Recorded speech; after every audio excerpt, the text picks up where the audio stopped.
When it's a compact site, it's always a challenge to give more outdoor spaces.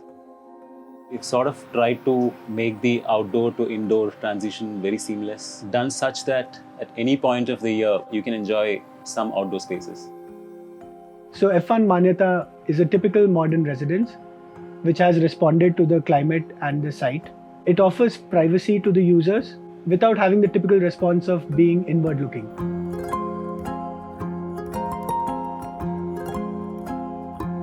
One of the USPs of this project would be that it would age very well because we've not used something that's in vogue or in style right now.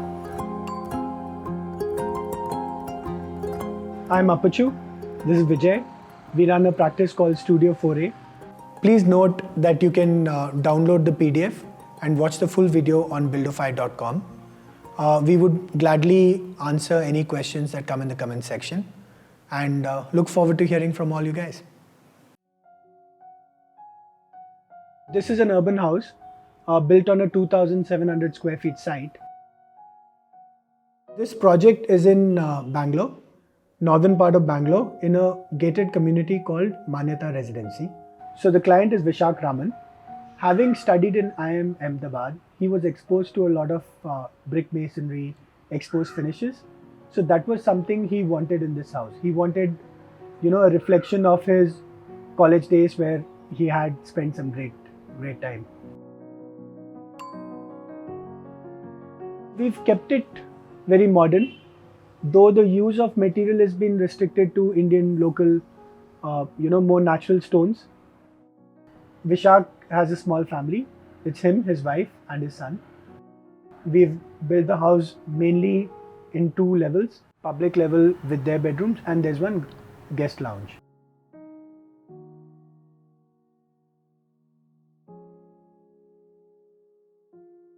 So we have a tall building next to us on the east side, which buffers the east sun. Towards the south is a heavily wooded park with a lot of silver oak trees, which gives it a very nice view. And towards the west, there is a Raj Kalve, beyond which there's a really wide, busy road.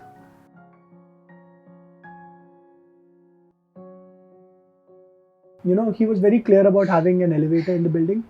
So that allowed us to give very generously proportioned spaces in spite of the site being small. So we have positioned all our important spaces along the views, and we have made sure that our elevator, staircase and other less used functions come towards the neighboring building.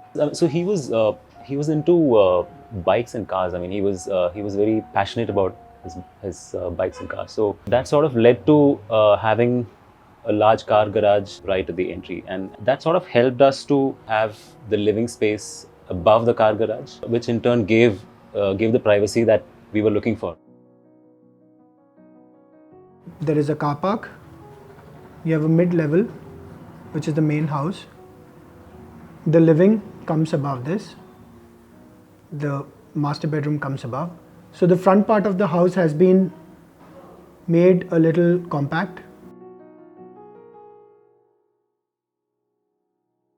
The lattice screen that we have for the building comes on the south and the west to protect us from the harsh glare of the sun. On the upper floor, we have the bedrooms, which is the private zone of the house. This is the private zone of the house.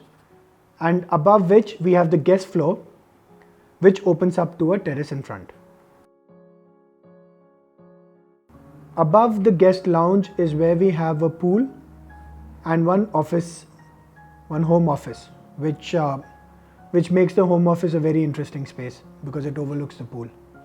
So we've used laterite in this house for the cladding, and we have also taken it inside certain spaces, and it helps bring the outside inside. Laterite is also a material that ages very well. I think with time, with the weathering, it will look nicer and nicer. So we think a lot about the longevity of the house, something that's ageless and timeless. We enter the site along a narrow, cozy passage on the right side. So we've compressed the entry. You don't get a view, but you have a pergola which brings in very nice light, very nice patterns.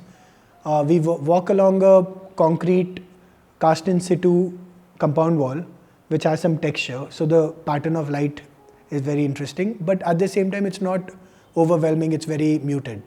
So when you walk into the house, you do not expect what you see. You either look right and you get a great view of the skies, of the lush greenery beyond, or you go left, climb a few steps, reach the living room, and then lush greenery beyond that.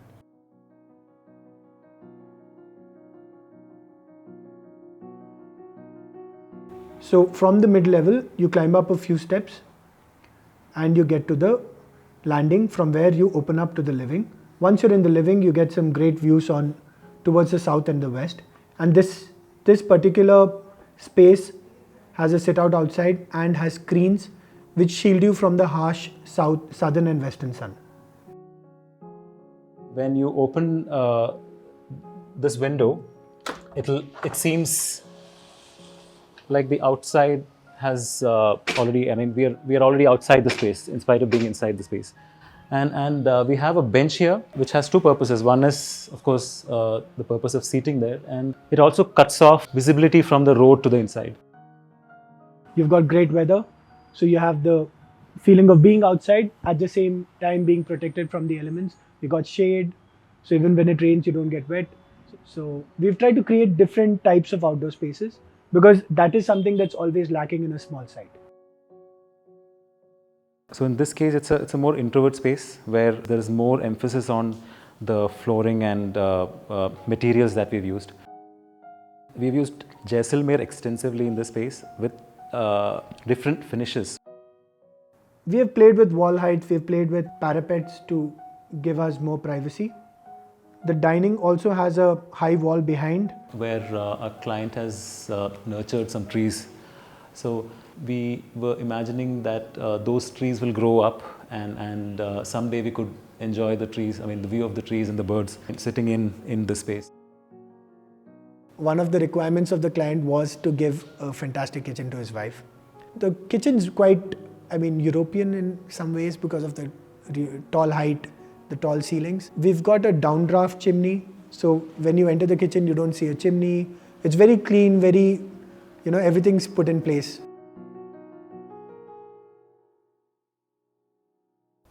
So the powder room is off the dining room in one corner. It's long, deep. That's the only part of the house where we've used wallpaper. So as we come up the staircase, we have a family room and we have two bedrooms. We have the master bedroom in front, which again overlooks the park, which gets a great view. We have a dressing room and a washroom. And we have the son's room towards the rear. The master bedroom has teak wood for the flooring. It's a teak wood parquet floor which was done at site by one person who came and chopped the wood, stuck it, polished everything. Again, the screen comes in front of it, so it's very private, and I think it feels fantastic. The space here is the double height above the dining. So the family room overlooks the dining, the double height of the dining, and the garden beyond. Then you come to the next floor. The staircase ends at this floor, and we have an elevator. We have a large lounge with a small study area on one side and two bedrooms at the back. To make the lounge feel large, we've got corner windows that open up completely, and we've also taken the laterite cladding all the way in. So that brings in some relief and some interest to the structure. The study table is something we've picked up from Magari. It's a very comfortable table, and it's got a very interesting footrest which has some give. So it's a nice place to work. We've given one spiral staircase on the outside that continues to the next floor. The next floor has one large pool. The office is accessed directly from the elevator. There is a covered sit-out in front of the office room.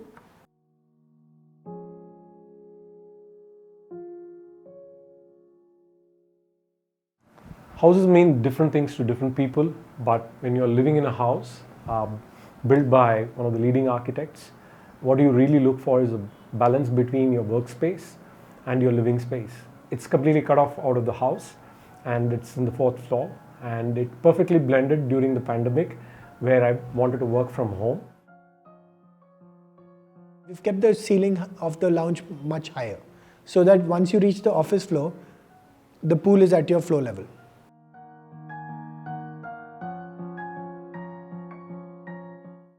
I mean, we had a good contractor. Anil has been instrumental in ensuring the project came out well. He helped us convince the client to go with Jaisalmer, Kota, natural wood. And I think that has really helped, transform this house. As suggested by the architect, it was always going in for natural stones. The client was very, very supportive. He always, he listened to us throughout. He valued our suggestions. I think his wife was played a big role in convincing him and reaffirming that, you've got a good bunch of architects, you should listen to them. And when we put the natural laterites on all the house overall, it gives the kind of temperature control. We are free away from the knee pains what we used to have during the marble days.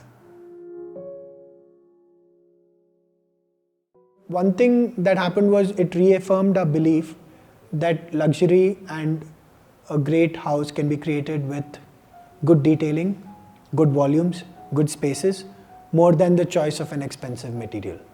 And that is something that we firmly believe in.